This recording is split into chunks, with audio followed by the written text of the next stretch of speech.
Türkmenistanyň Bilim Ministrligi UNESCO-nyň bilim ulgamyna maglumat tehnologiýalary boýunça instituty bilen bilelikde guramagyna, durnukly ötüşiň maksadlaryna ýetmekde emeli aň mümkinçilikleriniň ähmiýeti adly Halkara ilmi maglumatlaryň umumy mejlisi ýagşylyk Qaqaýewadyna Halkara Nebit Uýgan Universitetine geçirildi. Halkara ilmi maglumatlaryň esasy maksady emeli aň milli we halkara derejedäki bilim ulgamyny gurnaşdyrmak, şeýlekem bu urda öňdöwärji tejribeleri alşmakdan ibarat boldy.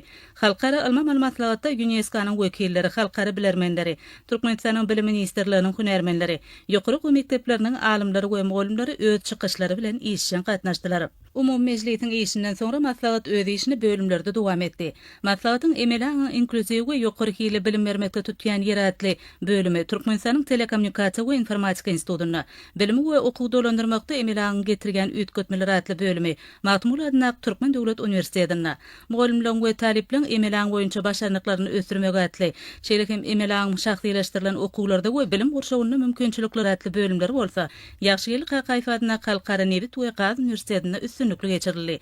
Halkara ilmi maglumatlaryň bilim ulgamyna, emeli tehnologiýalaryny gurnaşdyrmak boýunça tejribe alşmak, sanly özgertmeler şertlerini, bilimi ösdürmegiň bilelikdäki strategiyalaryny işläp taýýarlamak üçin meýdança bolup, şahsylaşdyrylan okutmaklygy, pikirlenmäni ösdürmekligi, bilim maksatnamalarynyň häzirki döwrüň talaplaryna uygunlaşmagyna aýratyn üns berildi.